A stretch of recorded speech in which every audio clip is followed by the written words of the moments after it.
This is from chapter 1. This chapter is titled Death of an Immortal, and it's got a location and date tag. I'll go over that right now. So the location is the Temple of Ice in Southern Corrigan. The date is May 7th, 1189 PT, which stands for Post-Tyrannus. And the point of view in this chapter is Mavel, a collector. So, I'm kind of jumping in about a little less than halfway through the chapter, so we'll dive right into it. Detoa returned with the witness, who shuffled into the room with her neck drooping. As they approached the veiled man, the girl held fast to Detoa's arm. Placing two spindly fingers under her chin, the veiled man raised her head. "Show me what you have seen, child." He lifted his veil. For a moment, the girl's eyes widened, their light returning. She trembled with her mouth agape. When the veiled man dropped his covering, the girl resumed her limp posture. "It seems our killer is plagued by a small conscience," the veiled man said. "He spared the woman and her child." "Killer?" Detoa said. "A single killer?" "There was an accomplice. Both, I believe, were relenta, but most of the killing was done by one man." "How is that impossible?" drawled a voice from the doorway. Mavel's teeth clenched when Salvatore Kane, a dark-haired boy in an embroidered purple justauquois and polished boots, strode into the room. Not really a boy, just a monster in the skin of a boy. "How indeed, Lord of the Veil?"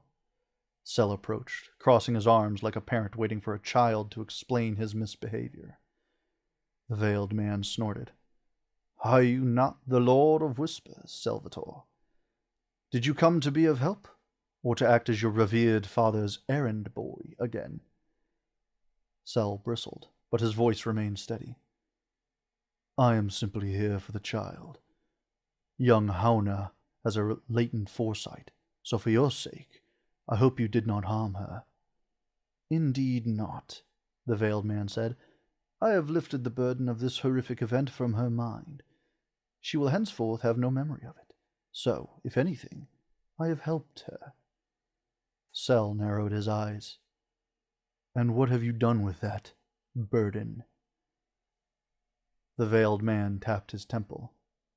"It is safe and waiting for his lordship to witness for himself." "Then I shall take you to Lord Refsul immediately. I will meet you on the Wraith Gate." Sel took Hana's hand and escorted her through the door. Once again, the veiled man stood silent and still. Once again, his servants waited, just as silent, just as still. Only Hana's footsteps echoed down the stone corridor. At last, the veiled man faced Marvell. "We shall speak in private, Collector." Mavel nodded, calling his shades to cloak them. Wisps whirled like smoke from an extinguished candle, encasing them in a soundproof cocoon of darkness. "I am giving you a secret mission, Collector. Find this god-killer. Dead or alive? Oh, trust me, young hunter. You and any mortal in all the Drawlin ranks are no match for this creature. He is Mortari, a shard keeper, a reincarnation of Agroth. You will find him alive, and you will leave him alone." The words Mortari and Agroth swirled in Mavel's mind. They sounded familiar, but he nodded rather than risking ignorance before his master. "You will tell no one what I show you, Collector, other than your partner. There are pieces of the child's memory only you and I will see. Not even Lord Refsul himself will know the nature of this adversary. Do you understand?" "Yes, my lord." His master put two fingers under Mavel's chin and lifted his own veil, revealing a pair of solid, white eyes. A vision of this room before the present gore flooded Mavel's mind. He was crouched behind a pillar, near the dais. No, not crouched. Beneath him, Hana's face reflected in a water basin. Hoven, in all his obese glory, reclined on his golden throne. A red-haired woman of immense beauty, Tessa, the oracle, stood rigidly at his side. Her perfection was only tarnished by the look of disgust on her face. "You broke your word," she said. "I am a god, Tessa. I get whatever I want, no matter what deals you try and make. You say someone is coming to kill me. I say let them try." He thrust out his sagging arm and surveyed the guards posted along the walls. "No, you won't be getting anything you want," Tessa said. "Why is that?" Hoven's hand snaked up Tessa's thigh, slipping under the gold fabric of her dress. "I told you. I saw your death." "You lie." "A Foreseer cannot lie." The crystals in the sunrock lanterns extinguished, a shadow falling over the windows like a curtain. Muffled screams erupted while the power of a relentless shades momentarily blinded Hana. A minute later, 15 dead guards lay exactly where Mavel first found them. Tessa struggled to free her wrist from Hoven's fat-handed grip. He grunted and tossed the slender woman. Tessa's head struck the wall, and she fell unconscious and bleeding. Hoven drew a gaudy blade as he barked in horror. In front of him sat the head of the wyvern with 7 human heads skewered on its yellow fangs. Hana's eyes moved toward 2 hooded figures in the middle of the hall. A tall, lanky Relenta held a curved, bloody knife in each hand. Next to him stood the god-killer. His eyes blazed behind the shadow of his hood.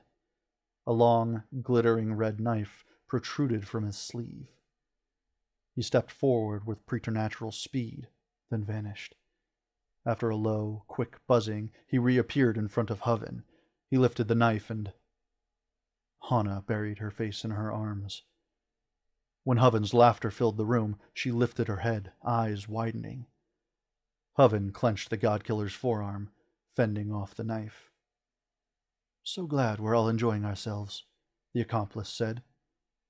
With overwhelming strength, the god-killer thrust the knife forward, and Hoven's cries erupted. A red glow filled the room, intensifying with Hoven's screams, followed by silence. Enveloped in darkness, Hana wept. When Mavel resumed reality, he was lying on the floor. His shades no longer cloaked him, having lost connection with their master. Detoa's hands rested on his shoulders, but she jumped when he shook her off and glared. As Mavel rose, his legs quaking, the veiled man leaned closer. "Find him, and when you do, don't let him know. Report to me, and me alone." Brushing a greasy yellow lock off his forehead with a bloody glove, Mavel bowed. The veiled man faced the throne. "He won't be missed." Slowly and silently he walked out of the room. Mavel watched until his master was out of sight, then whispered to Detoa, "That's probably true of most immortals." As they left together, they passed through the atrium garden along the mid-level balcony. Sel and Hana came into view beside a fountain on the ground floor. The collectors slipped between 2 planters at the edge of the balcony and listened through the power of Mavel's shade. "I have a gift for you from your mother." Sel draped a gold chain with a pendant over the child's neck. The girl squealed nervously as she clutched it. "Now we shall return to Shivak," Sel said. "Lord Sel, what about my mother?" Hana sounded rather mature for one so young, but being a drawlin harem child often meant growing up quickly. "The oracle will recover." The immortal tucked Hana's blonde hair behind her ears. "You'll be mine someday when you're old enough and have come into your Relenta power. Then no one will touch you. No one but me." Detoa scoffed. Mavel pulled back his shade as Sel, the eternal child of shadow, led his unsuspecting charge through the glass doors into the courtyard. The 2 collectors moved along the balcony for a closer view below. In the courtyard, the veiled man occupied the octagonal platform of the Wraith's Gate. Sel ascended the 8 steps, holding Hana's hand.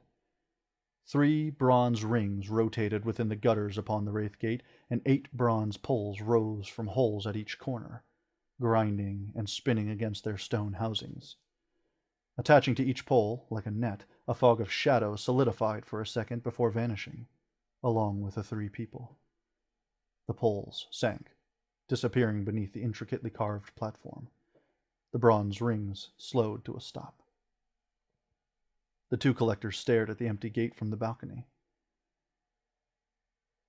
I never thought Salvatore Kane to be a sentimental or a child lover. Wrinkling her nose, Tatoa picked at a blotch of dried blood on her sleeve. He's neither. Mavel leaned against the railing. He's grooming her for a convenient binding. He'll be quite disappointed when he finds out she doesn't have a shred of Relenta power. Too bad for the girl. Sel is a wolf among wolves. How can you know she has no shadecraft when she's only 5? He pointed to his forehead. I've seen through her eyes. By the way, what do you recall about the name Agaroth? Tatoa stared, her brows wrinkling. Agroth. Man or immortal? You tell me. I think... something to do with the fires. Or maybe the Devourer? He licked his crooked teeth. Ah, yes. The ancient Terrian king who was given the power of absolute death by Sovereign. When he died, priests divided his power among his warriors to continue fighting the Devourer. They were called the Order of Mortari, weren't they? She asked. Mavel adjusted his scarf. Indeed. Supposedly Agroth reincarnated during the fires and killed the first legion of immortals. Perhaps he's returned. Tatoa tapped a finger against her mouth. Perhaps he killed Hoven. The dead remain as they are, Tatoa. But the power Agroth wielded was enough to kill countless immortals. That power may indeed live on, and it appears someone has started using it again.